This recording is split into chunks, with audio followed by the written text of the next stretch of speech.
This is day 6 of the consistency challenge.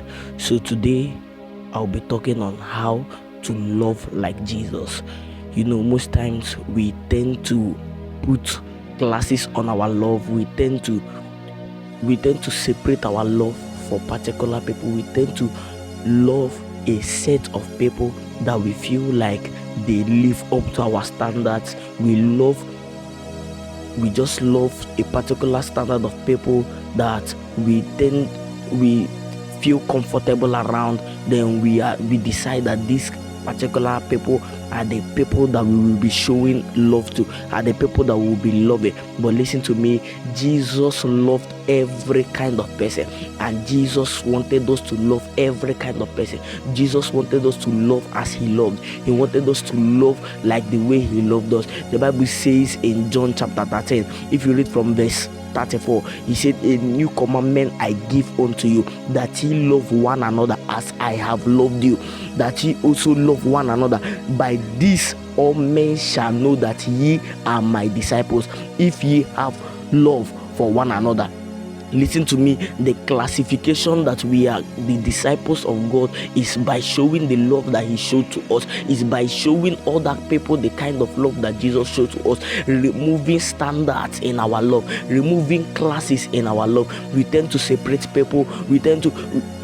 If we see people that are idolaters, we hate them with our heart. If we see people that are adulterers, we hate them with our heart. But we are still the same people with them. We are still the same kind of people with them. This is what Jesus was trying to make us to understand, that we should show love to every kind, to every classification of people, to every type of person that is on the planet. That we should show love the same way that he loved generally. Jesus did not have partiality in his love. Meanwhile, we are having partiality in our own love. Jesus did not love a kind of people. If Jesus were to love a kind of people, he was a Jew. He would have not been loving the Gentiles. He was Jew, so salvation would have not come to the Gentiles, because if he had separated his love to one particular kind of people, he would have separated it to the Jews alone. He would have loved only the Jews, and he would have left the Gentiles behind. But because of his generosity, because of how he loved, because of the genuineness in his love,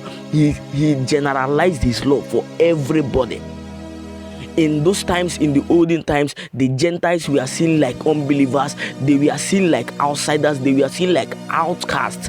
But Jesus loved them. Jesus preached the gospel. He made sure that the gospel will get to them. He made sure that the gospel will get to every kind. Even when Jesus was giving us the Great Commission, he said that we should preach the gospel to Jews and then to the Gentiles. He made sure that even in his commandments, he included everybody, every kind of person. Even in the times when he was walking and the woman with the issue of blood, everybody was abstaining from this kind of people. Everybody was abstaining from all these people that we are dating, that we are unclean. But Jesus called her forward. Jesus brought her near. The people of Israel wanted to stone them to death. The people of Israel wanted to stone those kind of people to death.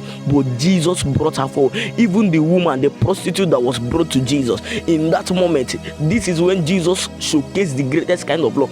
If it was any other person, if it was any other Jew or any other normal person, they would just command so that those kind of people will be stoned to death. But because of the love that Jesus showed, because of his kind of love, the level of his love, he decided to save that woman. He decided to redeem that woman. And this is the commandment that he's giving us. He's telling us that we should go and love the same way he loved us. We should love the same way. There is a Bible verse that is my best Bible verse is John chapter 15 verse 12 to 13. This is my commandment, that you love one another as I have loved you. Greater love has no one than this, than a man that gave up his life for his own friends. Greater love, there is no greater love than a man that gave up his life for his own friends. So his love contained sacrifice. His love contained commitment. Jesus was committed to loving us. Jesus sacrificed everything that he had to love us. Jesus gave up popularity. He gave up fame. If Jesus has come into the world with his amount of knowledge, with his amount of power, and decided to go after political fame, or decided to go after just normal fame to please everybody, nothing would have happened. Jesus would have still been the most popular man. he would have still, everybody would have loved him, both the Jews, everybody would have loved him. But Jesus decided that he would sacrifice for a certain kind of people. To everybody he loved, to everybody. The only people that Jesus was not loving in those moments were the hypocrites, because they will come out and they will come out to showcase that they are doing what the Bible is writing, but in the inside they are not committing to doing what the Bible is writing. This is why Jesus did not like them. But Jesus gave his life for sinners. So why will you, as a Christian, as a born again, why will you be despising people because they live in sin? Why will you be separating people because they live in sin? Jesus has commanded us to go and love them. So remove partiality from your love. Stop loving a certain kind of people. Stop loving only people that are living the way that you are living. Stop putting a tag on your love. Love everybody. Love the people that you hate. Pray for the people that you hate. Love your enemies. Love your friends. Love your neighbors as yourself. Love everybody around you. This is the only way that we can love like Christ. This is the only way that we can learn to love like Christ, by loving every kind of person, by not removing tags from our love, removing partiality from our love. If Jesus wanted us to love a certain kind of people, he would have given us the commandment to do so. But Jesus told us to love everybody, love our enemies. In as much as he said everybody, he was still wise enough to specify that we should go on and love our enemies, love our friends, love everybody.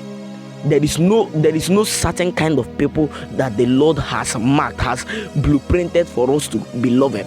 There is no certain kind of people. If you are a believer and you are still loving a certain kind of people, you are still separating your love. If somebody is not your family member, you cannot love the person, then you are not truly a believer. Then you are not truly a follower of Christ. If you are still blueprinting your love, if you are still separating your love to a certain kind of people, you are still loving by expectation. Everybody that comes around you, you have a certain kind of expectation for them, and anybody that does not live to that expectation is automatically your enemy. I see many people, they go around, anybody that comes around them, they have a certain kind of expectation for them. If you're a man of God and you come around somebody, they have a high expectation for you, and then when you just showcase your true self, maybe you're a person that loves playing and something like that, and you're a man of God and they see you like somebody that should be uptight every moment, and then you showcase your true self and they start despising you. Jesus condemns it. He said we should love generally, be committed to every kind of love. Be committed to love everybody, not some people.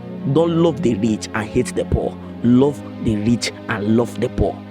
Don't love the free people and hate the imprisoned. Love the free and love the imprisoned. Love every kind of person. Love everybody that is around you. Love even the people that you feel like are doing evil. Love everybody around you. Let your love be generalized. This is how to live like Jesus. This is how we can love like Jesus. If we stop putting our love to some people, classifying our love, we have classifications of love. We start classifying our love. If you are not doing this kind of thing, you cannot be loved by me. If you cannot doing this kind of thing, you cannot be loved by me. If you are doing this kind of thing, I hate you immediately. If you are doing this kind of thing, I hate you immediately. We have classification of people that we can bring around us. We have classification of people that we separate from ourselves. Then we are not living like Jesus. We are not loving like Jesus loved. Jesus loved every kind of person. Jesus loved both the selfish. Imagine a man of his stature, a prophetic man like Jesus. You know, Jesus was highly prophetic, but still yet he allowed Judas to be part of his circle. He allowed Judas to be part of his disciples. Jesus from the beginning knew that Judas would be the one to betray him. He knew from the beginning, but still yet he allowed Judas to be part of it. He taught Judas for the 3.5 years that he taught the other disciples. Knowing fully well that Judas was the kind of person that he was, Jesus still loved him. Jesus loved him even to the point of death. In as much as that Jesus prayed for Peter and did not pray for Judas, but Jesus loved Judas. If I were Jesus and I knew that Judas will be my second and he will betray me, there is no mercy for the guy. He will not even come near to me. He will not come close to me. But Jesus allowed him. Even in the time that Jesus still revealed, one of you will betray me, Jesus still left him. In that moment, one of you will betray me. Oh yeah, the person that will betray me, get out, go and die. You will chase him away, will pursue him, will be like, this one is the most evil person on the planet. But Jesus let him in to fulfill God's purpose, to fulfill his destiny on earth, to fulfill his plan on earth. Jesus left Judas. Even Peter that denied Jesus, on a normal, somebody that has stayed with another person for 3.5 years, and then they ask you, have you been with this person? And you say no. If I were to be Jesus with the kind of power that Jesus have, in that moment that you say no is the moment that you will die. You will not even stay alive to see the next day. But Jesus still allowed him. So Jesus is trying to explain to us that we should love a certain kind of love. We should love the way that he loved, unconditionally. Unconditionally is the way that he loved. He loved us without condition. He did not give us conditions to qualify for his love. We did not feel any form so that we can write down our character, our behavior, so that we can certify for his kind of love. He loved us unconditionally, and he expects us to love others unconditionally too. He expects us to love others unconditionally. And if you begin to love this way, you have begun to love like Jesus, and you will see your life will not remain the same. If you like this video, make sure to subscribe to this YouTube channel. Drop a comment below. Share this video to your friends so that it can reach more people, and God will bless you. Thank you.